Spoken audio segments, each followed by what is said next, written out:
Greetings from the United States. I'm Dr. Pablo Stolovitzky, International Coordinator and member of the Board of Directors of the American Academy of Otolaryngology Head and Neck Surgery. And on its behalf, I'd like to congratulate Professor O'Donoghue, BACO 2020 Master, Professor Mehana, Program Chair, and Professor Nirmal Kumar, President of ENT UK, for this excellent virtual Congress. I appreciate the invitation to participate. We're going to discuss in-office procedures for the dynamic nasal valve collapse. These are my disclosures. The external nasal valve is defined by the nasal vestibule. The lateral aspect of that is the nasal ala, the medial aspect is the septum and the medial crura, and the posterior portion is the nasal sill. The stability of the external nasal valve is proportional to the orientation and firmness of the lateral crura, and we're going to learn how to assess that. The internal nasal valve is located in the middle third of the nasal cavity, and its limits are the upper lateral cartilage, the septum, the inferior terminate head, and the nasal floor. And normally is a 10 to 15 degree angle between the septum here and the lateral or upper lateral cartilage. That's the internal nasal valve that it's located around this area of the nasal cavity. So when we look at how is that the nasal valve collapses, there are two alternatives. One is a static valve collapse that is caused by the airflow that is directly proportional to the fourth power of the radius. That is the Poiseuille's law. So a small decrease in the radius of the nasal airway markedly decreases the nasal flow. So, and the other side of the coin is that the resistance is indirectly proportional to the fourth power of the radius. So a 4 millimeter decrease to a 3 millimeter in radius results in about a threefold increase in resistance, which is significant in terms of nasal airflow. So that's what we're talking about. Millimeters in the nasal valve cause significant disruption of the nasal airflow. And the dynamic valve collapse is that a fluid flowing through a constriction results in increased velocity but decreases the pressure. So what happens is the faster moving is the fluid, the lower is the pressure, and the more collapse you have in the airway, which is similar to what we see with the shower curtain when we turn on the shower head, that the curtain tends to be drawn into it. And that's part of the reason why a dynamic collapse of the nasal valve takes place. This is the Venturi effect or Bernoulli principle. So the nasal valve is responsible for 50% of the nasal airway resistance. And the interesting part of it is that up to 13% of the patients with nasal airway obstruction have nasal valve collapse. And oftentimes that is not diagnosed. So again, looking at static nasal valve obstruction, these are usually due to structural narrowing. Maybe a narrowing or a small nasal cavity. The septum, either in the dorsum or in the bottom part, is deviated. There is a concavity to the upper or lower lateral cartilage that is fixed or is scarred, and it causes obstruction that is fixed and does not move. While the dynamic valve collapse is an unstable lateral nasal wall.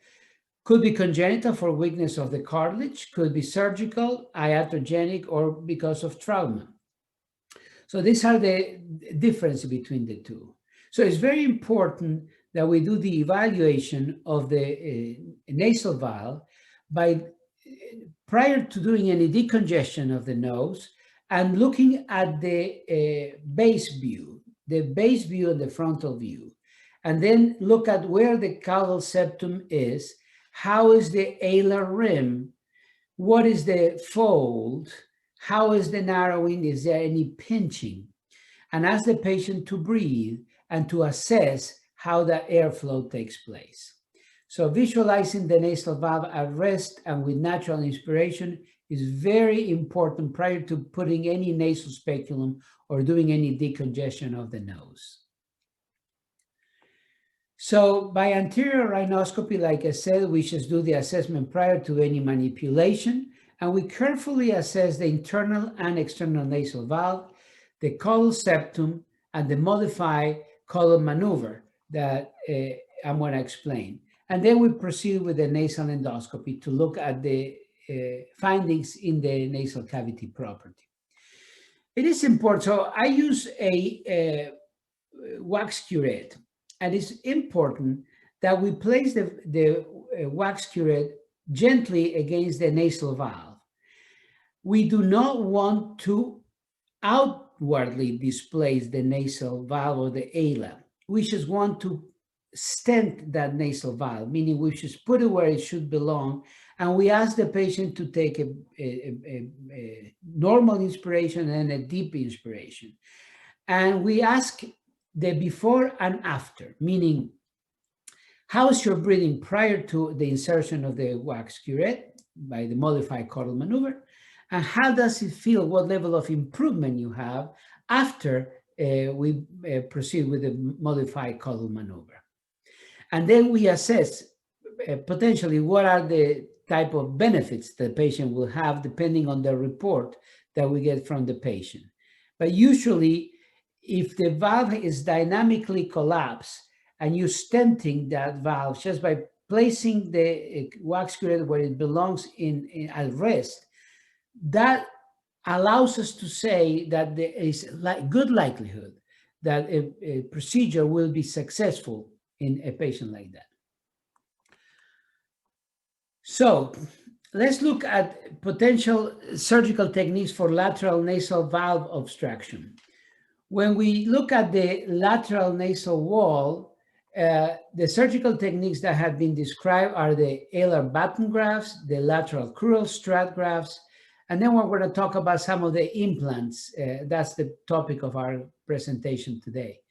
Now, the internal nasal valve would benefit from spreader grafts, alar batten grafts, lateral crural struts, and some other implantation. Now, where the non-surgical techniques for lateral nasal wall obstruction are, these are breathe right strips that are very commonly used, titanium implants, the nasal cones, and I'm going to concentrate on two techniques that are in-office techniques. One is an absorbable implant for the lateral nasal wall, and the bipolar frequency applied to the internal nasal valve. Let's start with the Latera. So the Latera is an implant that is usually an absorbable implant that allows option to stabilize the lateral nasal wall. And in terms of the type of material is a polymer that it has a long history of being used in various medical applications, but in general is placed and it dissolves within 18 months. The design is such that these are the distal forks that anchor under the skin on the nasal bones, and this is where the tip is located at the level of the nasal valve. That's what causes the stabilization of the nasal valve. So we're going to go over some of the technique for placement. The placement is right where you will make a rim incision, and is inserted with a cannula that is sharp. And I'm going to explain in a minute how to best position it.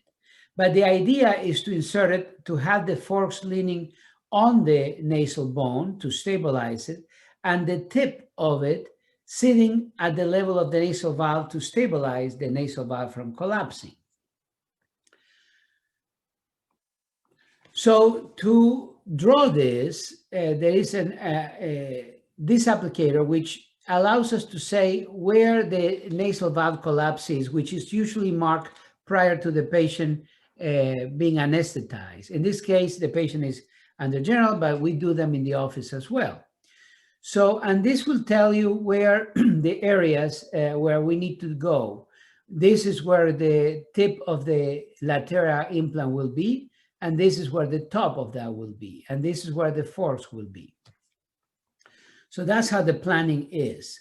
This is the cannula I was telling you about, and this is where the latera is placed within that cradle, and then is deployed into the cannula, and inserted one is in good position.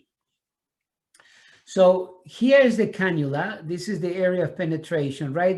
That's the lower rim of the lower lateral cartilage. That's where the cannula is inserted. And if you can see, the cannula goes all the way to the superior point. That's the point where we are going to deploy. So the cannula is all along here. It's very important that we are subcutaneous. We do not want to go intradermis for once, because it will cause extrusion. And it's important that we stay in a plane that is easily accessible, not to force it. So the cannula penetrates the inferior border of the inferior lateral cartilage, and we use the orientation based on the drawings that we did show earlier. Now, that is when the implant is deployed. And here we are pushing on the implant, and we are seeing the forks showing through the skin. That's exactly the point that we want it to be. And after that is in good position and both sides are done, we tape the nose, and the purpose of that is to prevent any displacement or movement. And we also check and make sure that the tip where the implant is not too close to the area where we punctured the skin near the inferior rim of the lower lateral cartilage. So we want it to be superior to that, because if it's too close to that, it could extrude through the area of piercing. So the implant absorption is such that you start seeing at 6 weeks some fibrous capsule that it forms around the implant. That capsule is getting thicker as the time progresses at 12 months. And then there is an encapsulation that promotes acute implant stability, and that allows for that to stay in place. So the expected surrounding tissue reaction also helps us have the stability of the nasal valve once the implant is absorbed at 18 months. And as you can see here, at 24 months, there is some remodeling with the capsule and the fibrotic tissue that remains, as the implant is already gone and degraded, and the collagen is constructed to replace the implant inside. And that's the benefit of the implant, that once absorbed, there's no foreign body. This is natural tissue fibrous reaction. So this is the pre-op left side of a patient that has nasal valve collapse. As you can see here, the valve is, you see how it collapses against the septum. It moves inward. This is the septum, this is the valve. So significant valve. And this is, we'll run it again, and this is how it looks after the implant, where we still preserving a 10 to a 15 degree angle compared to the pre-procedure where you have a lot more collapse. So this is at 6 months on the post-procedure. So in general, this patient has been followed for 24 months, and it did show that the collapse is sustained after 24 months, and that is a significant finding. We did a randomized control trial where we identified patients that had nasal valve collapse.